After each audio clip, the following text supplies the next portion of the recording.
Because what many people don't understand about grace actually compels you. It propels you. Yeah. It actually motivates you to do better.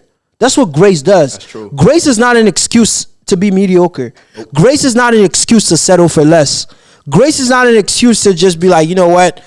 I'm just gonna do whatever. No, grace is actually the ability to do more that you're able to do, like you said, to do. It's the exceedingly abundantly, more than bro. you can ever do in your more own. you can ever do in your whole world. You feel me? So, and I feel like that's some of the ways that you could be a light in secular places is really to learn God and to love God for real, and then not to just love God and learn God for real, but to also make sure that you become a person of value. Yeah. That's what people really pay for.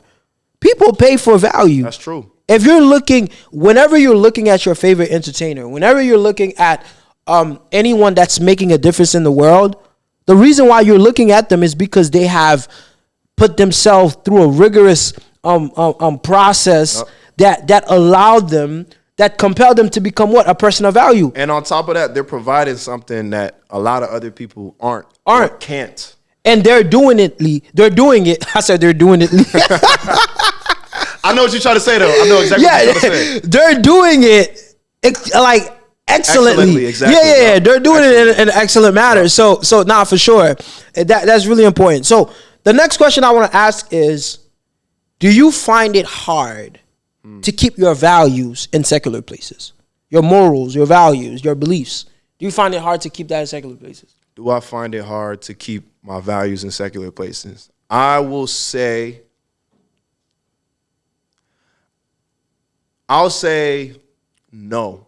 And the only reason I'll say no is because I look at it like this, like when I came to Christ and when I got saved, like I know why I did it, and I knew what I was getting from coming to Christ, and I knew that what I was also giving up, the sacrifices that I was making. That's good. So I almost look at it as like the things that I'm giving up to be here aren't even worth what I'm standing in, like walking with God, if that makes sense. So like, why would I even go back? So it makes it, I want to say yes and no, but the reason I'll say no is because I'm a long-term person.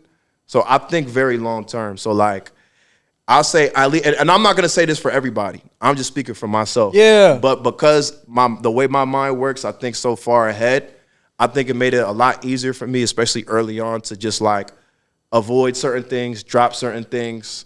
Like my encounter with God when I first got saved was like, I thought I was finna die.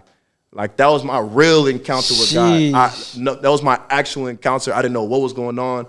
That was probably like the first ever like really spiritual experience that I had at 21. You know, I'm young. I haven't really experienced much of life yet, but I thought I was going to die. And when you're looking at death face to face, you look at, there's a completely different lens that you have when you look at life. Like you're looking at all these things. It's like, yo, does it even matter? Like the girls or like money or like whatever, all these things, all these material worldly things that you focused on, like, does any of that even matter when you are sitting face to face with the destination of your eternity? Like, that's the best way for me to put it. Like, the biggest thing that was going on through my head when I had that experience was like, yo, like, what is going to happen to me on this other side? Like, where am I going to spend eternity? That was the biggest thing. So after that point, for me, it's just like, I think so long term, like, okay, like I gave up this, I sacrificed that. It's kind of like, I think it's in Peter when it talks about the dog going back to his vomit. Like, why would a dog go back to his vomit? Yeah. That's kind of how I look at it. Like, I worked so hard. Like, God gave me so much grace and mercy for me to leave that. So why would I go back? Yeah. And I think that's like, that's so important. You know, with keeping your values. Like, I'm not gonna lie, I feel like before I was on fire for God, it was hard for me to keep my values or to even be vocal about my values. But you know, one thing I've realized is the more I started knowing him, the more I started loving him for real, I wanted to actually like tell people, yo, he's really like that for real. Yo. And because you know why it's so important. And remember, we said that in the beginning. It's so important because your light, you can't turn it off and turn it back on. No. It has to be constant. The reason being is because if let's say I don't tolerate, I don't curse, I don't use profanity, and I don't tolerate it. So when I talk to people, I'm not cursing. Right. It comes to a point where the person kind of feels uncomfortable around you. Like, yeah, why don't you curse? Like, I've had that encounter. Like, even in my job, people be like, "Yeah, I don't want to curse because Davins is here." And if I had $1 for every time I heard that, and it's not like, and for me, it's not like I'm telling you, "Hey, don't curse around me." Right. I used to say that to people, but I don't anymore. It's not like I'm like, "Yo, don't curse around me."